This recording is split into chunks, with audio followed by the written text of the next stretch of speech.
السلام عليكم ورحمة الله وبركاته. الحمد لله وحده والصلاة والسلام على من لا نبي بعده أما بعد. اللهم علمنا ما ينفعنا وانفعنا بما علمتنا وزدنا علما يا أرحم الراحمين. اللهم ارزقنا الإخلاص في القول والعمل. সম্মানিত উপস্থিতি, আজকে আমরা একটি বিষয় নিয়ে আলোচনা করব, যেই বিষয়টি আমরা অনেকেই তার থেকে গাফেল হয়ে থাকি, বা হাদিসেও এসেছে যে এই ইলমটা অনেকেই নেয় না এবং এই ইলমটাই প্রথম এই দুনিয়া থেকে উঠিয়ে নেওয়া হবে। এবং এটাই হচ্ছে আমাদের ইসলামের যত ইলম আছে, এই ইলমটা হচ্ছে তার অর্ধেক।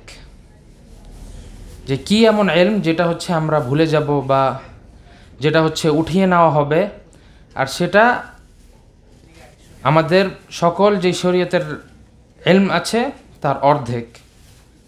কি বলতে পারি? না, আমাদের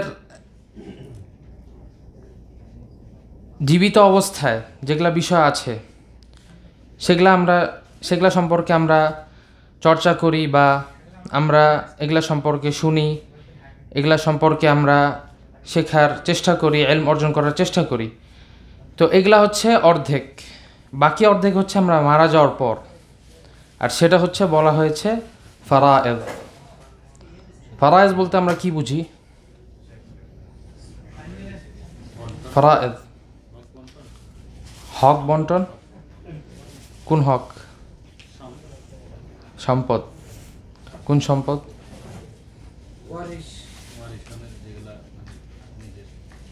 ওয়ারিশ মানে মারা যাওয়ার পর মৃত ব্যক্তির সম্পদ বন্টনের বা উত্তরাধিকার। এটা হচ্ছে নসফুল ইলম বলা হয়েছে, যেটা হচ্ছে আমাদের এই দ্বীনের যত ইলম আছে তার অর্ধেক। এবং আল্লাহ সুবহানাহু ওয়া তাআলা তিনি নিজেই এই মাসলা মাসাইল, ফারায়েজের যত মাসলা মাসাইল আছে, তিনি নিজেই কোরআনের মধ্যে নিজ দায়িত্বে সেটা বন্টন করে দিয়েছেন। এটাই একমাত্র হুকুম আহকাম। নামাজেরও আমরা হুকুম আহকাম বা মাসলা মাসাইল কোরআনে পাই না, কিন্তু ফারায়েজের যত হুকুম আহকাম আছে আল্লাহ সুবহানাহু ওয়া তাআলা কোরআনে বর্ণনা করে দিয়েছেন। তো এই ইলমটা বা এই বিষয়টা কেউ যদি কোনোভাবে অস্বীকার করে, বা এর মধ্যে কোনো যদি মতনৈক্য পোষণ করে, বা এর মধ্যে কোনো যদি বাড়াবাড়ি করে, কোনো যদি কম করে বা বেশি করে, অবহেলা করে, তাহলে সে খুব কঠিন একটা পাপের ভাগীদার হবে, বা যে সে যদি এটা অস্বীকার করে তাহলে তো সে কাফের হয়ে যাবে, সে পুরোপুরি কাফের হয়ে যাবে। তো ফারায়েদ বলতে আমরা যেটা বুঝি যে ইলমুল ফারায়েদ, সেটা হচ্ছে আমরা এই ইলমে জানতে পারবো যে কে উত্তরাধিকার সূত্রে সম্পদদাতা এবং কে উত্তরাধিকারী, এবং সেই উত্তরাধিকারীদের যে নিসাব বা যে পরিমাণ, সেটা হচ্ছে আমরা এই ফারায়েদ থেকে জানতে পারবো। এবং আমাদের নবী মুহাম্মদ সাল্লাল্লাহু আলাইহি ওয়াসাল্লাম আমাদেরকে আদেশ করেছেন এই ইলমটা গ্রহণ করার জন্য, এই ইলমটা নেওয়ার জন্য। আমাদের নবী মুহাম্মদ সাল্লাল্লাহু আলাইহি ওয়াসাল্লাম বলেন, ইবনে মাসউদ, আব্দুল্লাহ বিন মাসউদ রাদিয়াল্লাহু আনহু হতে বর্ণিত, তিনি বলেন, তাআল্লামুল কুরআন ওয়া আল্লিমুহুন নাস, তাআল্লামুল ফারায়েদ وعلموها فإني امرؤ مقبوض والعلم مرفوع ويوشك أن يختلف اثنان في الفريضة والمسألة فلا يجدان أحدا يخبرهما। যে তাআল্লামুল কুরআন, তোমরা কোরআন শিখো, ওয়া আল্লিমুহ, এবং সেটা শিক্ষা দাও, অপরকে শেখাও। তারপরে বলেছেন ওয়া তাআল্লামুল ফারায়েদ, কোরআনের ইলমের পরে বলা হয়েছে ওয়া তাআল্লামুল ফারায়েদ, তোমরা ফারায়েদ শিখো, ওয়া আল্লিমুহা, এবং সেটা তোমরা শেখাও। ফাইন্নী ইমরুউন মাকবুদ, আমি চলে যাব বা আমাকে উঠিয়ে নেওয়া হবে। ওয়াল ইলমু মারফু', ইলমও উঠিয়ে নেওয়া হবে। ওয়ায়ুশিকু আন ইয়াখতালিফা ইসনান, মানে এমন একটা সময় আসতে পারে বা এমন একটা সময় আসবে যেই সময় দুইজন এই ফারায়েদের বিভিন্ন মাসআলা নিয়ে হয়তো মতনৈক্য করবে বা ইখতিলাফ করবে, কিন্তু তাদেরকে সঠিকটা জানানোর মতো কেউ থাকবে না, মানে সঠিক যেই পদ্ধতি বা ইলমটা সেটা উঠে যাবে। তো এই বিশাল যেই জ্ঞানটি বা এটার মধ্যে যে কত জটিলতা আছে, অনেক প্যাচ আছে, কারণ আমাদের এক একজনের পরিস্থিতি এক এক রকম।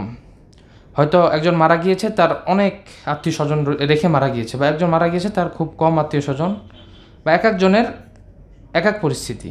তো এই জন্য এই ইলমেরও অনেক গভীরতা রয়েছে। তো আমরা চেষ্টা করব প্রাথমিকভাবে কিছু এই ফারায়েজ সম্পর্কে ধারণা নেওয়ার, এবং আল্লাহ আমাদেরকে যতটুকু তৌফিক দেয় ইনশাআল্লাহ তা আমরা নেওয়ার চেষ্টা করব।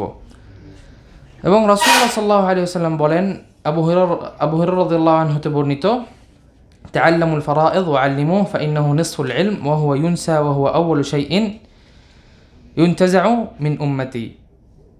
ইবনে মাজার হাদিস এবং তিরমিজিতেও এসেছে যে তাআল্লামুল ফারায়েদ, তোমরা ফারায়েদ শিখো, ওয়া আল্লিমু, এবং তা শেখাও, ফাইন্নাহু নিসফুল ইলম, সেটা হচ্ছে অর্ধ ইলম বা অর্ধেক ইলম, ওয়া হুয়া ইউনসা, এবং সেটা ভুলে যাওয়া হয়। এজন্য অনেক উলামারা এই ফারায়েদের জ্ঞানকে বলা হয়েছে ইলমুস সাআ। সাআ মানে কি? ঘন্টা। কিয়ামত এটা হচ্ছে একটা সাআ, কিয়ামতের একটা নাম সাআ, কিন্তু এটা হচ্ছে ইলমুস সাআ, মানে 1 ঘন্টার একটা ইলম। মানে সেটা হচ্ছে আমরা যে মানে যদি চর্চা করি বা যদি আমরা শিখতে যাই, দেখা যায় যে আমরা শিখে ফেলতে পারবো। আবার সাআ বলা হয়েছে যে 1 ঘন্টায় আমরা শিখে ফেলতে পারবো, আবার 1 ঘন্টায় এটা ভুলেও যাব, 1 ঘন্টায় আমরা এটা ভুলেও যাব। এই জন্য এটা চর্চা না থাকার কারণে মানুষ ভুলে যায়। তো এই ইলমটা আমরা কোথা থেকে নেই বা নিতে পারি, সেটা হচ্ছে 4 জায়গা থেকে। প্রথম হচ্ছে আল কোরআন। কোরআনে আল্লাহ সুবহানাহু ওয়া তাআলা প্রায় পুরোটাই তিনি বর্ণনা করে দিয়েছেন, এমনকি শুধুমাত্র 2.5 পেজের মধ্যে এটা বর্ণনা করে দিয়েছেন। সূরাতুন নিসায়ে ইউসিকুমুল্লাহু ফি আওলাদিকুম, সেখান থেকে শুরু করে আর নিসায়ের শেষ 2 আয়াতে আল্লাহ সুবহানাহু ওয়া তাআলা এই ফারায়েদের মোটামুটি বর্ণনা দিয়ে দিয়েছেন। আর কিছু আছে আমরা হাদিস থেকে নেই, আর কিছু আছে আমরা সাহাবীদের আমল থেকে এবং তাদের ইজতিহাদ থেকে। এমনকি ইহুদিদের যে বড় তাদের যেই আলেম বলেন, তারা আশ্চর্য হয় যে কোরআনে কিভাবে 2.5 পেজের মধ্যে এই ইলমটা আল্লাহ সুবহানাহু ওয়া তাআলা বর্ণনা করে দিয়েছেন, এবং এটা হচ্ছে একটা প্রমাণ যে কোরআনটা কত মহান। এই একটা কিতাবের মধ্যে আল্লাহ সুবহানাহু ওয়া তাআলা এমনভাবে সব কিছু বর্ণনা করে দিয়েছেন যেটা হচ্ছে সালিহুল লিকুল্লি জামানিন ওয়া মাকান, সব সময়ের জন্য, সব যুগের জন্য প্রযোজ্য, সব জায়গার জন্য প্রযোজ্য। এবং এই ইলমটা অর্জন করার হুকুম কি? কি হুকুম আমাদের উপর এই ইলমটা অর্জন করা? তাহলে কয়জন জানি? কেমন ফরজ? নামাজের মতো? নামাজের মতো?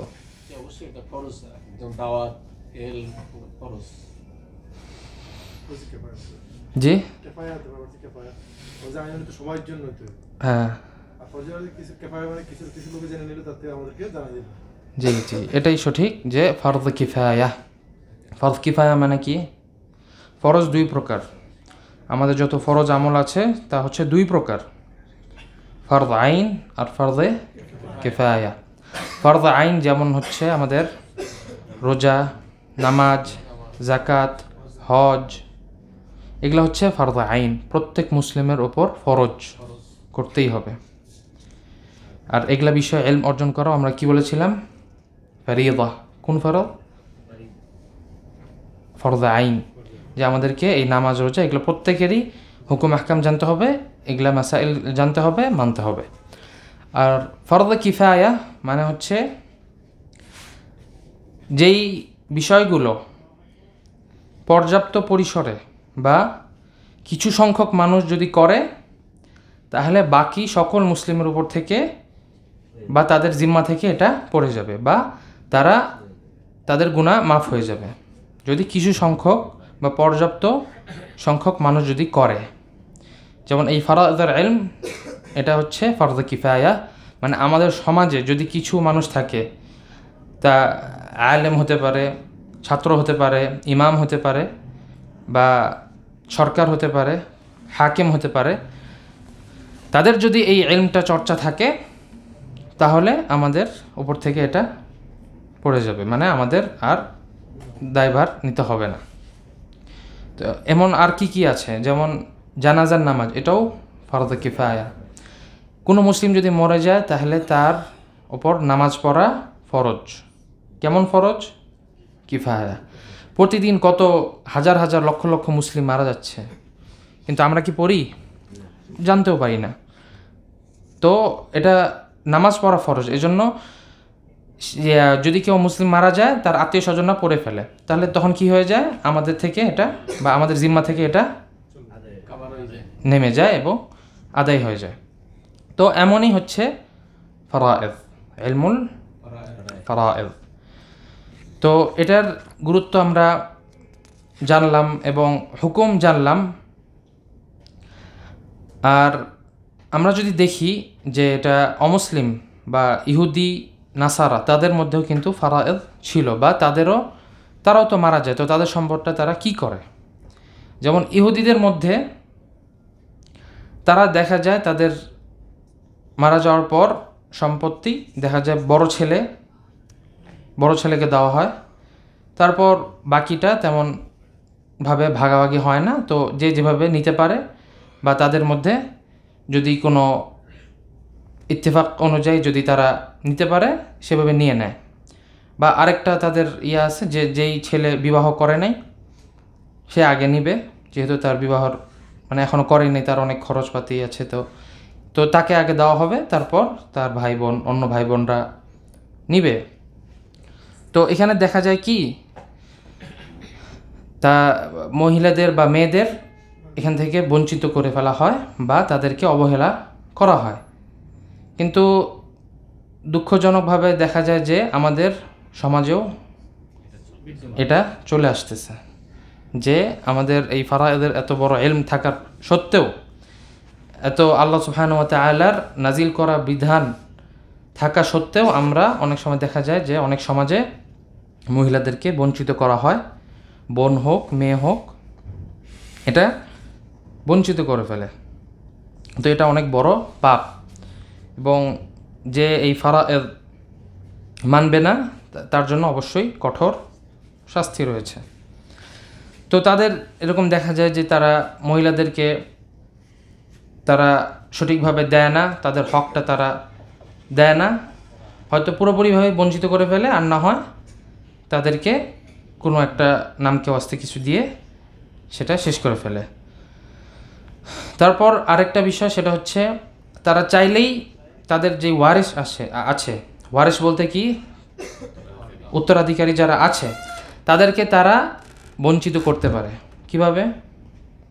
ওসিয়তের মাধ্যমে, যে মারা যাওয়ার আগে বলে যায় যে আমার সম্পদ অমুক জায়গায় দিয়ে দেওয়া হবে, বা অমুককে দিয়ে দেওয়া হবে, বা অমুককে এটা বন্টন করে দেওয়া হবে। তখন মারা যাওয়ার পরে দেখা যায় তার সম্পদ সেভাবে বন্টন করে ফেলা হয়। তো তার যে ছেলে মেয়ে থাকতে পারে বা ভাই বোন বা পিতা মাতা থাকতে পারে, তারা এটা থেকে বঞ্চিত হয়ে যায়। তো তাদের যে আইন আছে এই আইনের মধ্যে এমন করা যেতে পারে, কিন্তু ইসলামের মধ্যে এই সুযোগ নেই। ইসলামের মধ্যে এই সুযোগ নেই। এমনকি শোনা যায় যে এখন এই যুগে এরকম শোনা গেছে যে মারা যাওয়ার আগে সে ওসিয়ত করে দিয়ে গিয়েছে যে তার যেই সম্পদ এরা হচ্ছে তার পোষা কুকুরকে সে ওসিয়ত করে দিয়ে গেছে। পোষা কুকুর, মানে এমন তাদের যে অবস্থা, যে এজন্য আল্লাহ সুবহানাহু ওয়া তাআলা বলছেন উলাইকা কাল আনআম বাল হুম আদাল, যে তারা যে গরু ছাগল ভেড়া আছে তাদের থেকেও বেশি অধম এবং নিকৃষ্ট। এবং তারা মাকে বঞ্চিত করে, তারপর স্ত্রীকে বঞ্চিত করে। আর খ্রিস্টানদের দেখা যায় তাদের যেই বাইবেল বাইবেলের মধ্যে থেকে এই সব বিষয়ের যত আয়াত রয়েছে বা পার্টস রয়েছে সেগুলা তারা উঠায় নিছে বা সেগুলা তারা মানে সরায় ফেলছে বা অন্যভাবে তারা বর্ণনা করছে। তো সেই কারণে তারা কি করে, তারা যেই দেশে থাকে সেই দেশের আইন মানা ছাড়া তাদের আর কোনো উপায় থাকে না। যেই দেশে তারা থাকে সেই দেশের আইন অনুযায়ী তাদের চলতে হয়। কিন্তু মুসলিমদের ক্ষেত্রে আল্লাহ সুবহানাহু ওয়া তাআলা যিনি আমাদেরকে সৃষ্টি করেছেন, যিনি আমাদের ভবিষ্যৎ জানেন, যার কাছে আমাদের হায়াত মৌত, যে আমাদেরকে এত লালন পালন করেন, তিনি নিজ দায়িত্বে এটা বন্টন করে দিয়েছে। তো এর চেয়ে সুষ্ঠু, এর চেয়ে সঠিকভাবে আর কেউ বন্টন করতে পারে না, প্রশ্নই আসে না। তো আলহামদুলিল্লাহ যে আল্লাহ সুবহানাহু ওয়া তাআলা আমাদেরকে সে একদম পুরা স্পষ্টভাবে আমাদেরকে বর্ণনা করে দেওয়া হয়েছে এবং এর মধ্যে কোনো ইখতিলাফ করারও সুযোগ নেই। আমাদের অনেক মাসাইল থাকে, ফিকহি মাসাইল, যেগুলোর মধ্যে আমাদের অনেক ইখতিলাফ থাকে, মতনৈক্য থাকে, কিন্তু এই ফারায়েজ নিয়ে কোনো ইখতিলাফ নাই। তো এটা হচ্ছে আমাদের শরীয়তে আল্লাহ সুবহানাহু ওয়া তাআলা এভাবে আমাদেরকে দিয়ে দিয়েছেন এবং আল্লাহ সুবহানাহু ওয়া তাআলা দিয়েছেন এটা আমাদের যেভাবে আমাদের জন্য ভালো সেভাবেই আল্লাহ সুবহানাহু ওয়া তাআলা বন্টন করে দিয়েছেন। এজন্য কম হচ্ছে না বেশি হচ্ছে সেটা আমরা বলতে পারবো না, যেটা আমাদের জন্য ভালো সেটাই। যেমন আল্লাহ সুবহানাহু ওয়া তাআলা পুরুষকে মহিলার দ্বিগুণ দিয়েছে।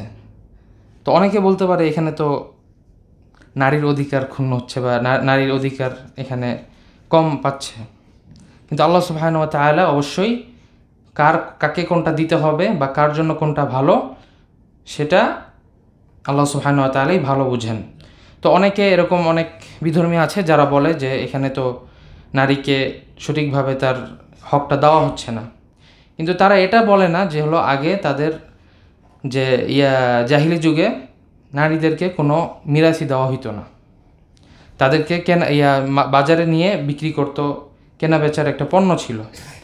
তারা এগুলা বলে না, কিন্তু এগুলা খুদ ধরতে আসে যে এখানে পুরুষকে বেশি দেওয়া হচ্ছে আর নারীকে কম দেওয়া হচ্ছে। বরং এমন এমন পর্যায়ে আছে যেখানে নারী পুরুষের চেয়ে বেশি পায় বা পুরুষের সমান পায়। যেমন যদি বোন থাকে বা মেয়ে থাকে এবং চাচা থাকে, তাহলে চাচা পাবে না, চাচা পাবেই না কিছু, মেয়ে আর বোন পেয়ে যাবে পুরোটা। তো এমন অনেক পর্যায়ে আছে বা অনেক পরিস্থিতি আছে যেখানে নারী বেশি পেয়ে যাবে। তো এইভাবে আল্লাহ সুবহানাহু ওয়া তাআলা সুন্দরভাবে বন্টন করে দিয়েছেন এবং এই মিরাস থাকার কারণে, ফারায়েজ থাকার কারণে দেখা যায় যে আত্মীয়তার যে বন্ধন এটাও অটুট থাকে, শক্ত থাকে। আর পুরুষকে যে বেশি দেওয়া হয়েছে, যেমন পুরুষের খরচের দায়িত্ব কিন্তু আল্লাহ সুবহানাহু ওয়া তাআলা দিয়ে দিয়েছে যে সে খরচ করবে, তার পরিবারের জন্য পুরুষ খরচ করবে।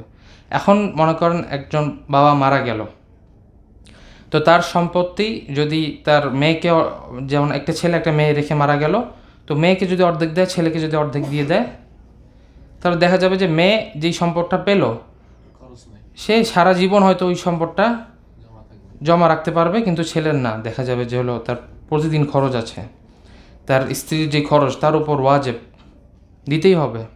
সে যদি বিয়ে করতে চায় তার মহর দিতে হবে, কিন্তু মেয়ের এগুলো কোনো খরচ নাই এগুলা। তো এই জন্য পুরুষের জন্য আল্লাহ সুবহানাহু ওয়া তাআলা নিসাবে বেশি রেখেছে।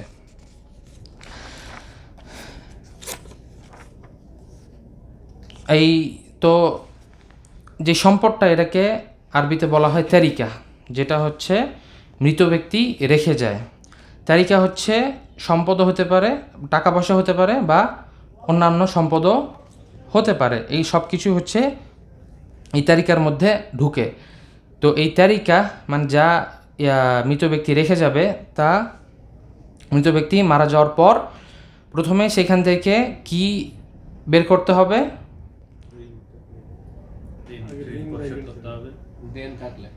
ঋণের আগে এই যে দাফন কাফনের যেই খরচ প্রথমে সেটা বের করতে হবে। তিনি যা রেখে গিয়েছে দাফন কাফনের যে খরচ, কাফনের, দাফনের, গোসুলের, বহনের, যাবতীয় যা খরচ আছে জানাজার, সেই খরচগুলো আগে বের করতে হবে। তারপর করতে হবে ঋণ, যত রকমের ঋণ আছে এই ঋণগুলা বের করতে হবে। তারপর কি, তারপর কিছু হুকুক, যেমন তার কোনো জায়গায় কোনো বিল বাকি আছে, কোনো ভাড়া বাকি আছে, বা কোনো জরিমানা আছে। আর এর সাথে আরেকটা কি, যে তার যদি কোনো কাফফারা থাকে, সে যদি কোনো নদর করে থাকে যে আমি এত টাকা দান করব, বা আমি একটা খাসি জবাই করব, বা একটা গরু জবাই করব, বা এমন কোনো যদি নজর থাকে, মানে এখানে হকুক বলা হয়েছে যে কোনো বান্দার যদি হক থাকে বা কোনো আল্লাহর যদি হক থাকে। কাফারা, নজর এগুলো হচ্ছে আল্লাহর হক। আর বান্দার হক যেমন যদি কোনো জরিমানা থাকে, বা হচ্ছে কারো যদি কোনো পাওনা, কেউ যদি পাওনা থাকে। তো এখানে দুইটা একসাথে বলার কারণ হচ্ছে দুইটাই হচ্ছে হকুক, কিন্তু যদি দেখা যায় যে তার এভাবে বন্টন করতে গিয়ে দেখা যায় যে শর্ট পড়ে গেছে, তখন কি করা হবে? এই হকুক, বান্দার হক আগে দেওয়া হবে নাকি হচ্ছে আল্লাহর হক? যেমন আল্লাহর হক দিতে গেলে বান্দার হক দেওয়া যাবে না, বা মানে কম পড়ে যাবে। আর যদি বান্দার হক দিতে যায় তাহলে আল্লাহর হক পূরণ করা সম্ভব হবে না। তখন কি করবে? বান্দার হক। কেন? জি, মাশাআল্লাহ। এখন এই আল্লাহর যত হক আছে এগুলো হচ্ছে আল্লাহ যাকে ইচ্ছা তাকে ক্ষমা করে দিতে পারে, কিন্তু বান্দার হক আল্লাহও ক্ষমা করে না। বান্দা যতক্ষণ পর্যন্ত ক্ষমা না করবে আল্লাহ ক্ষমা করে না। এই জন্য বান্দার হক আগে বের করতে হবে। তখন যদি বান্দা মাফ করে দেয় তখন সেটা আলাদা বিষয়, কিন্তু প্রথমে বান্দা যদি এই পরিস্থিতি আসে, আগে অগ্রাধিকার পাবে বান্দার যত হক, সেটা হচ্ছে আগে দিয়ে দিতে হবে। তারপর হচ্ছে ওসিয়ত। তারপর আমরা দেখব যে ওসিয়ত করে গিয়েছে কিনা কোনো। তাহলে প্রথমে কি? দাফন কাফনের যত খরচ, তারপর ঋণ, তারপর হুকুক, তারপর ওসিয়া, ওসিয়ত। ওসিয়ত কি? জীবিত থাকা অবস্থায় সে যদি কোনো সে জীবিত থাকা অবস্থায় সে যদি মৃত মানে মারা যাওয়ার পর যদি কোনো জায়গায় তার সম্পদ দিতে বলে, সেই সম্পদটাকে ওসিয়া বলে। তো ওসিয়া, সে এখানে কিছু শর্ত আছে যে সে যাকে তাকে ওসিয়ত দিতে পারবে না, করতে পারবে না। যেমন সে তার ওয়ারিশকে কিন্তু ওসিয়ত করতে পারবে না। যদি ওয়ারিশকে ওসিয়ত করে তাহলে এর মধ্যে দেখা যায় যে একটা দ্বন্দ্ব সৃষ্টি হবে, যে মারা যাওয়ার পর যে মনে বললো যে আমার ছোট ছেলেকে বা আমার মেয়েকে, বললো যে আমার মেয়ে যেহেতু কম পাবে, এখানে সে একটা লাইন বের করে বললো যে ওসিয়ত করে যায় যে আমার মেয়েকে আমি এত পরিমাণ সম্পদ যাতে আমাকে ওসিয়ত করে গেলাম। তখন কী হবে? ভাইয়েরা হয়তো নারাজ হবে বা একটা দ্বন্দ্বের মতো সৃষ্টি হবে। এই জন্য ওয়ারিসদেরকে কখনো ওসিয়ত করা যায় না। লা ওসিয়াতা লিওয়ারিস, যে ওয়ারিসদের কোনো ওসিয়ত নাই। তো ওসিয়ত কাকে করা হয়?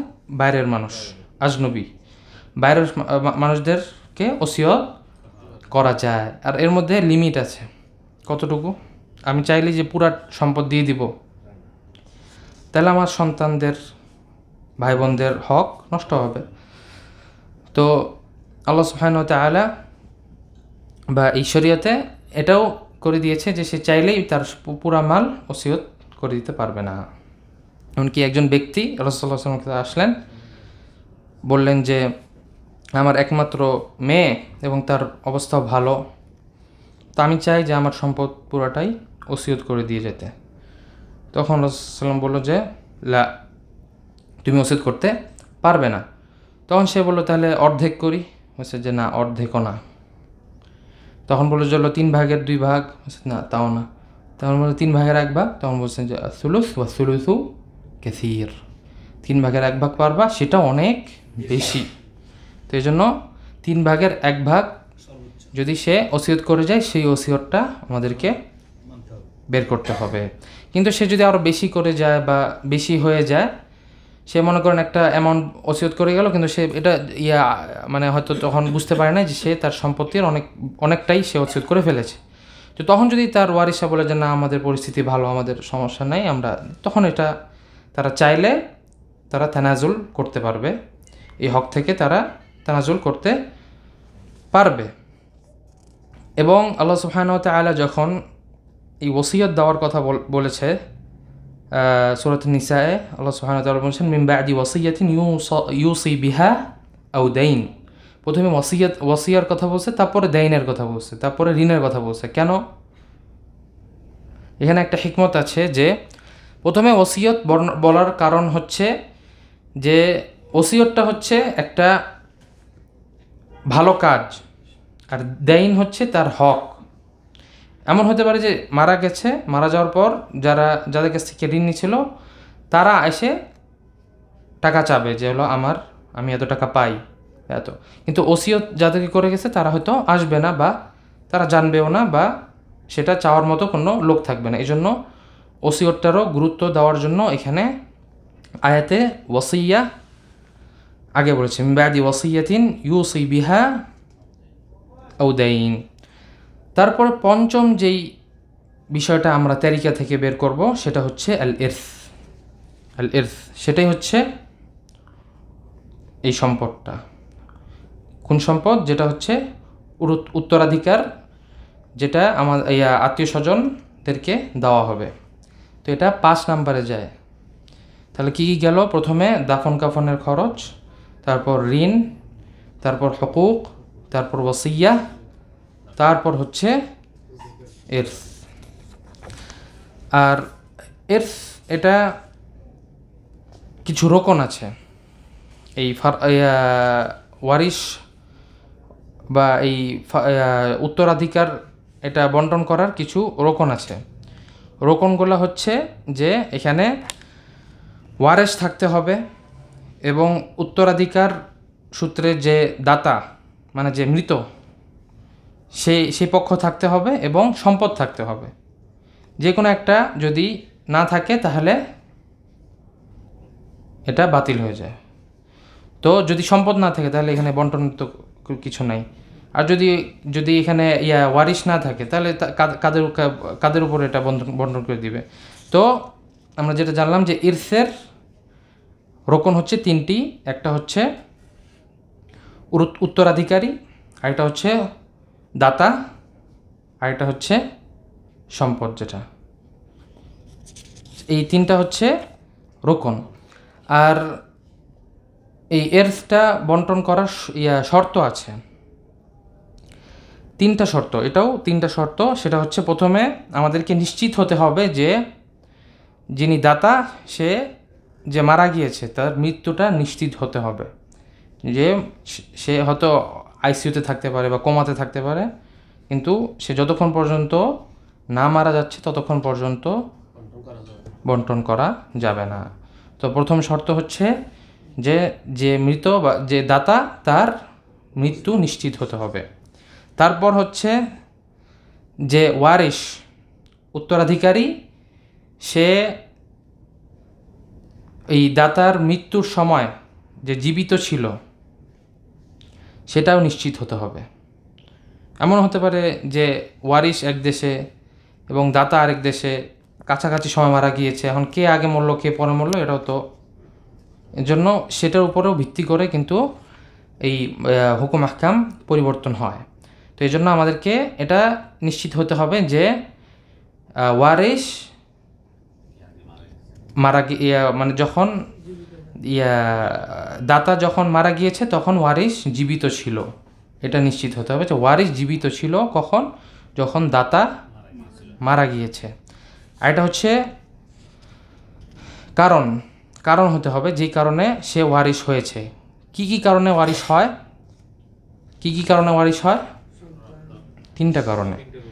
একটা হচ্ছে রক্তের সম্পর্ক বা আত্মীয়তার সম্পর্ক, আরেকটা হচ্ছে বিবাহর কারণে স্বামী স্ত্রী তারা এই ওয়ারিশ হয়, আরেকটা হচ্ছে আল ওয়ালা, এটা এই যুগে নাই। সেটা হচ্ছে আল ওয়ালা মানে যখন যে আগে যে দাস ছিল, দাস যারা মুক্ত করত, তো দাসের যদি কোনো সম্পদ থেকে থাকে এবং তার যদি কোনো ওয়ারিশ না থাকে, তাহলে সেই সম্পদটা কে পাবে? যে তাকে মুক্ত করেছে। দাস যখন মুক্ত হয়ে যায় তখন যে সম্পদটা, সেই সম্পদ নেওয়ার মতো যদি কোনো ওয়ারিশ না থাকে, তাহলে সেই সম্পদটা কে পাবে? যে তাকে মুক্ত করেছে, নারী হোক পুরুষ হোক, সেই পাবে। তো এটা হচ্ছে এই ওয়ারিশ হওয়ার কিছু কারণ। তো 3টা কারণ: বিবাহ এবং সম্পর্ক, রক্তের সম্পর্ক বা আত্মীয়তার সম্পর্ক, এবং আল ওয়ালা যেটা হচ্ছে দাসমুক্ত সূত্রে যে ওয়ারিশ হয়। আর 3টা কারণে সে ওয়ারিশ হওয়া থেকে বঞ্চিত হতে পারে। সে কারণ, তার মধ্যে কারণ থাকলেও, সে হয়তো বিবাহ করেছে বা সে হয়তো তার ছেলে হোক বা ভাই হোক বা পিতা হোক, তার মধ্যে কারণ আছে, ওয়ারিশ হওয়ার কারণ আছে, কিন্তু 3 কারণে সে বঞ্চিত হতে পারে। কোন কোন কারণে ওয়ারিশকে বঞ্চিত করা হয়? 3টা কারণ। প্রথম কারণ হচ্ছে রেক, সে যদি দাস হয়ে যায়, সে যদি কোনোভাবে বা কোনো কারণে যদি দাস হয়ে যায়, তাহলে দাস ওয়ারিশ হতে পারে না। যদি ছেলে দাস হয়ে যায় তাহলে সে সম্পদ থেকে কিছু পাবে না। দ্বিতীয় যে বিষয়টা সেটা হচ্ছে কাতল। যদি কাতল হচ্ছে কাউকে হত্যা করলেই না, যদি সে হত্যার কারণ হয়ে থাকে, যে হচ্ছে মানে পিতাকে যদি খুন করে থাকে সন্তান, তাহলে সন্তান যেই পুত্র বললেন বা যেই সন্তান হত্যা করেছে সে ওয়ারিশ হবে না। দাতাকে যদি হত্যা করে থাকে তাহলে সে বঞ্চিত হয়ে যাবে। এখানে ইখতিলাফ করেছে যে সে যদি ভুলকৃতভাবে কাতল খাতা যদি হয় তাহলে কি হবে, যে সে ভুলকৃতভাবে হত্যা করেছে। এখন তো ফারায়েজের হুকুম আহকাম এখন যদি আমরা প্রয়োগ করতে যাই তাহলে সেও ওয়ারিশ, তো তারও তো এখানে পাওনা আছে। তো আগে এখন তারটা বাদ রেখে তো অন্যদেরটাও করা যাবে না, সবারটা তো একসাথে করতে হবে। তো এখানে ইখতিলাফ আছে যে যদি ভুলকৃতভাবে কেউ দাতাকে যদি খুন করে থাকে তাহলে সেখানে মাসআলা কি বা সেখানে হুকুম কি হতে পারে? যদি ভুলকৃতভাবে হয়ে থাকে, সে ইচ্ছাকৃতভাবে হয়তো খুন করে নাই, কিন্তু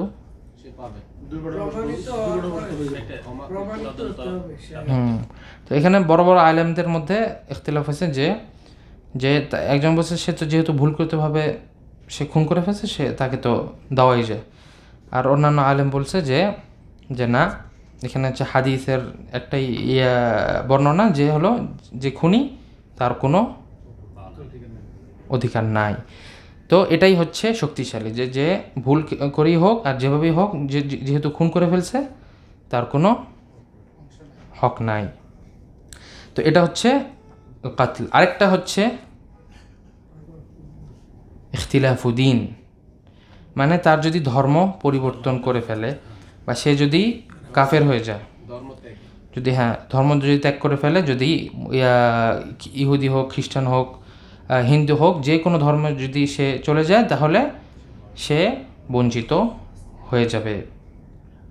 তাহলে 3টা কারণ আমরা পেলাম, যে 3টা কারণে বঞ্চিত হতে পারে ওয়ারিশ। কি? রেক, যদি দাস হয়ে যায়, কাতল, ইখতিলাফুদ্দিন। তো এই 3টা কারণে আমরা এখানে ওয়ারিশকে বঞ্চিত করে থাকি। এবং আমরা যদি সংক্ষেপে দেখতে যাই যে কি ভাগে ভাগ করা হয় আমাদের এই এর্থ বা সম্পদ, সেটা নসফ, অর্ধেক, কেউ অর্ধেক পায়, কেউ 4 ভাগের 1 ভাগ পায়, কেউ 3 ভাগের 1 ভাগ পায়, কেউ 3 ভাগের 2 ভাগ পায়, কেউ 6 ভাগের 1 ভাগ পায়, কেউ 8 ভাগের 1 ভাগ পায়। এই 6টা হচ্ছে ফরজ। এই 6 ভাগে ভাগ হয়ে থাকে, এটা ওয়ারিশ ভিত্তিতে, ওয়ারিশ এক ওয়ারিশ এক। তো পুরুষের মধ্যে যারা ওয়ারিশ তারা হচ্ছে প্রথম হচ্ছে ছেলে, তারপর ছেলের সন্তান, ছেলের ছেলে, তারপর বাবা, দাদা, তারপর আপন ভাই আর সৎ ভাই।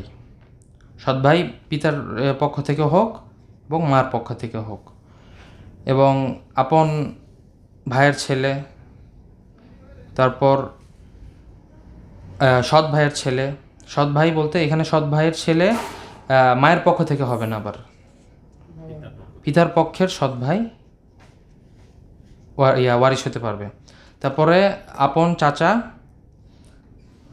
ওয়ারিশ হতে পারবে, আবার সৎ চাচাও ওয়ারিশ হতে পারবে। সৎ চাচা বলতে পিতার সৎ ভাই, পিতার সৎ ভাইও ওয়ারিশ হতে পারবে। আবার চাচাতো ভাই, আপন চাচাতো ভাইও ওয়ারিশ হতে পারবে এবং সৎ চাচার ছেলেও ওয়ারিশ হতে পারবে। আর জাউজ মানে স্বামী ওয়ারিশ হবে। আর মুআতিক যেটা হচ্ছে, যেটা বলছিলাম যে ওয়ালা, যেটা বলছিলাম যে যদি কোনো পুরুষ কোনো দাসকে মুক্ত করে থাকে সেও ওয়ারিশ হতে পারবে। তো এখানে 15 জন ওয়ারিশ হতে পারে পুরুষের মধ্যে থেকে। আর মহিলাদের মধ্যে থেকে হতে পারে মেয়ে, তারপর ছেলের মেয়ে, তারপর মা, নানি আর দাদি। না, নানি, দাদি। কিন্তু ছেলের ক্ষেত্রে দেখা গেছে নানা হতে পারে না, ছেলের ক্ষেত্রে নানা হতে পারে না, কিন্তু নানি হতে পারে। দাদা হতে পারে, ওখানে দাদা হতে পারে, কিন্তু নানা হতে পারে না। এখানে নানি আর দাদি দুটাই হতে পারে, নানি আর দাদি দুটোই হতে পারে।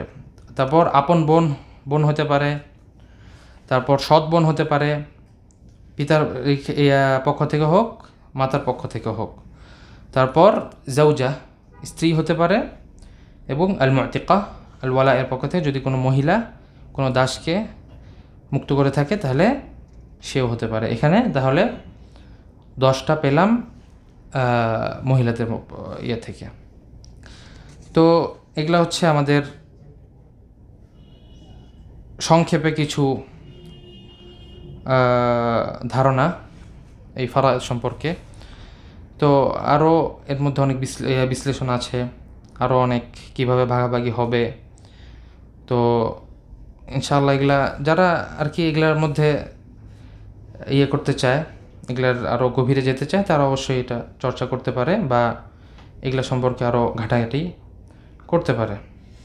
তো আল্লাহ সুবহানাহু ওয়া তাআলা আমাদেরকে হক জেনে তা মানার তৌফিক দিক, এবং বাতিল জেনে বাতিল থেকে দূরে থাকার তৌফিক দিক, এবং আল্লাহ সুবহানাহু ওয়া তাআলা আমাদেরকে আমাদের জান মাল হায়াতে বরকত দিক, এবং আমাদের যত বালা মুসিবত আছে, যত ফিতনা আছে, যত দুর্ঘটনা আছে, আল্লাহ সুবহানাহু ওয়া তাআলা আমাদের সকল কিছু থেকে আমাদেরকে হেফাজত করুক, এবং আমাদের যত গুনাহ খাতা আছে ছোট বড়, আল্লাহ সুবহানাহু ওয়া তাআলা সেই সকল গুনাহ খাতা থেকে আমাদেরকে তাওবাতুন নাসুহা করে যাতে আমরা ফিরে আসতে পারি। আল্লাহ সুবহানাহু ওয়া তাআলা আমাদেরকে সেই তৌফিক দিক, এবং আমাদের ঈমান আরও আল্লাহ সুবহানাহু ওয়া তাআলা বৃদ্ধি করে দিক।